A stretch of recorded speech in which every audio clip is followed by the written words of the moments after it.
اللہ نے اپنے پیارے نبی حضرت محمد صلی اللہ علیہ وآلہ وسلم کو اس روئے زمین پر رحمت بنا کر بھیجا تاکہ وہ انسانوں میں امن اور محبت اور پیار پیدا کر سکیں۔ اس لیے ہجرت کے بعد آپ صلی اللہ علیہ وآلہ وسلم مختلف ممالک میں پیغام حق بھیجتے رہے تاکہ لوگ مذہب اور ذات پات سے نکل کر آپس میں پیار و محبت اور امن و امان قائم کر سکیں اور ایک اللہ کی عبادت کر سکیں۔ ویسے ہی اللہ کے حبیب کے سفیر آپ کا پیغام لے کر نجران جو یمن کے قریب واقع تھا وہاں آ پہنچے اور وہاں کے بادشاہ کو رسول اللہ کا یہ پیغام دے کر کہنے لگے کہ اللہ کے رسول نے اللہ کے دین کی طرف آپ کو بلانے کے لیے دعوت بھیجی ہے تاکہ آپ گمراہی سے نکل کر صراط مستقیم کی طرف آ سکیں۔ اہل نجران با علم اور معتبر قوم تھی۔ انہوں نے جب رسول اللہ کا یہ پیغام پڑھا تو ان کا بادشاہ اپنی قوم سے پوچھنے لگا کہ کیا اس دنیا میں کوئی آخری نبی بھی آنا ہے؟ تو ان میں سے کچھ علماء دین نے کھڑے ہو کر کہا، ہاں، ہم نے اپنی کتابوں میں پڑھا ہے کہ ایک آخری نبی حجاز سے یوں ابھرے گا کہ جس کا نور پوری دنیا کو روشن کر دے گا، لیکن ان میں کچھ نشانیاں ہیں۔ تو ان کے بادشاہ نے کہا کہ جاؤ، یہاں کے جو علماء اور عبادت گزار لوگ ہیں، یہاں کے جو عبادت گزار اور علماء لوگ ہیں، ان کے پاس جاؤ اور ان سے پوچھو کہ وہ نشانیاں محمد ابن عبداللہ میں ہیں یا نہیں۔ نجران سے ان کا قافلہ مدینے کی طرف آ پہنچا۔ ان میں سے ایک نشانی یہ تھی کہ اللہ کا رسول نبیوں کا سردار ہوگا۔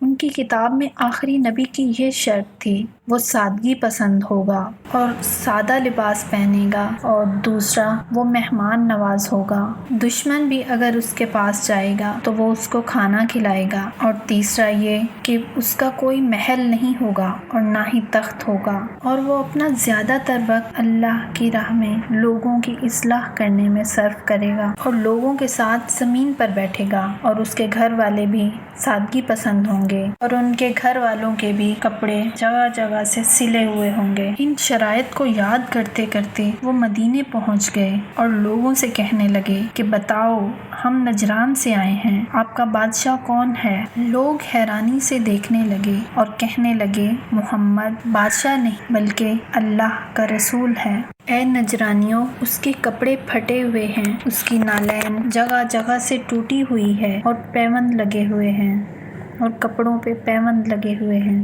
وہ ہمارے ساتھ زمین پر بیٹھتے ہیں اور غریبوں کو سینے سے لگاتے ہیں، پکی ہوئی روٹی کھاتے ہیں۔ کس نے کہا تمہیں کہ محمد بادشاہ ہیں؟ وہ پریشان ہو کر غور و فکر کرنے لگے کہ یہ تو وہی نشانیاں ہیں جو ہماری کتابوں میں موجود ہیں۔ یہ سوچتے سوچتے جیسے ہی مسجد نبوی پہنچے، اللہ کے رسول کو دیکھا۔ اللہ کے رسول نے اپنے ساتھ ان کو بھی بٹھایا اور مہمان نوازی کی، اور ان کو لگا کہ واقعی یہ تو بادشاہ کی طرح نہیں ہے، یہ تو غریب سے غریب انسانوں کو بھی سینے سے لگاتا ہے، اس کے پاس نسل، ذات، دھرم کوئی حیثیت نہیں رکھتا، یہ تمام انسانوں کے لیے رحمت ہے۔ بالآخر اہل نجران والے آپس میں باتیں کرنے لگے کہ یہ تو وہی ہے جس کے بارے میں ہم نے نشانیاں پڑھی ہیں، لیکن اگر ہم تسلیم کریں گے تو لوگ ہم پہ ہنسیں گے اور لوگ کہیں گے کہ ہمارے پاس کوئی علم ہی نہیں ہے۔ ہم اپنے دلائل پیش کرتے ہیں اور دیکھتے ہیں کہ یہ کیا جواب دیتے ہیں۔ انہوں نے کہا، اے محمد، ہم تمہیں اللہ کا رسول نہیں تسلیم کرتے۔ اللہ کے رسول نے انہیں سینے سے لگایا، اپنے پاس بٹھا کر ان سے کہنے لگے، اے اللہ کے بندو، ہدایت اللہ کی طرف سے انمول تحفہ ہے، وہ جب چاہے عطا کرتا ہے۔ وہ نظریں چھپانے لگے اور حیرت سے ایک دوسرے کو دیکھنے لگے کہ یہ اخلاق تو آخری نبی کا ہے۔ انہوں نے کہا کہ آپ عیسیٰ مسیح کے بارے میں کیا رائے رکھتے ہیں؟ تو آپ صلی اللہ علیہ وآلہ وسلم نے کہا کہ عیسیٰ روح اللہ ہیں، اللہ کے وہ نبی ہیں جو اللہ کی نشانی ہے وہ وحدہ لا شریک ہے، وہ نہ کسی کا باپ ہے اور نہ کوئی اس کا بیٹا، لیکن یہ نجرانی کسی طرح نہیں مانے۔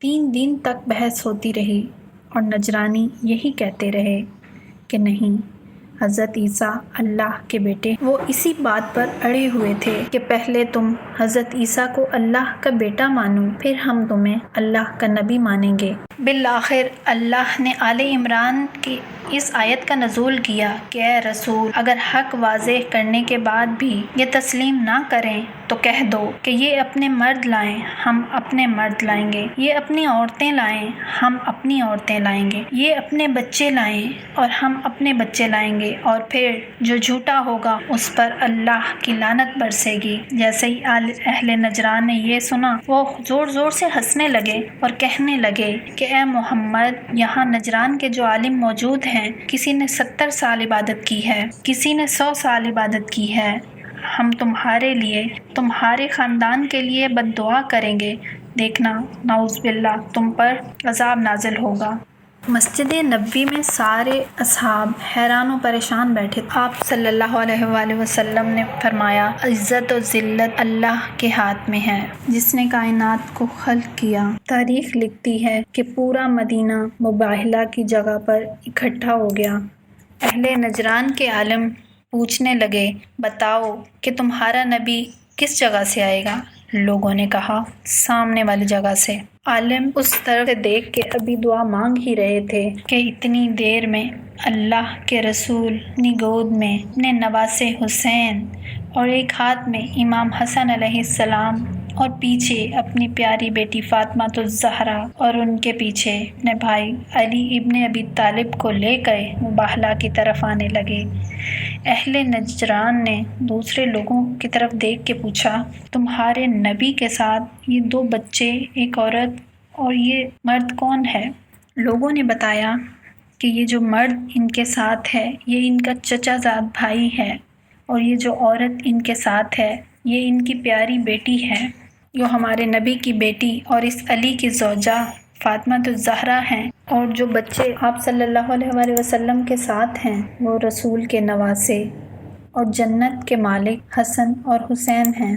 اہل نجران پنجتن پاک کے نور کو دیکھا تو آپس میں کہنے لگے، کیا جو میں دیکھ رہا ہوں کیا تم بھی دیکھ رہے ہو؟ سب ایک زبان ہو کر کہنے لگے کہ رسول اللہ کا خاندان انہی کی طرح سادگی اختیار کرتا ہے، ان کے پھٹے ہوئے کپڑے ہونے کے باوجود بھی اللہ نے ان کی شخصیت میں کتنا روپ رکھا ہے۔ وہ آپس میں کہنے لگے کہ اے لوگوں، ان کے چہرے کا نور بتا رہا ہے آج اگر یہ کہیں کہ یہ پہاڑ بھی اپنی جگہ سے ہٹ جائیں تو وہ ہٹ جائیں گے، ایسا نہ ہو کہ اللہ کا عذاب ہم پر برسے۔ وہ چیخ کر دوڑ کے اللہ کے رسول کے پاس آ کر پہنچے اور فرمانے لگے، اے محمد، ہم تسلیم کرتے ہیں کہ تم اللہ کے رسول ہو، تمہارا خاندان سچا ہے، تم سچے ہو، تم بد دعا نہ کرنا ورنہ ہم آج نیست و نابود ہو جائیں گے۔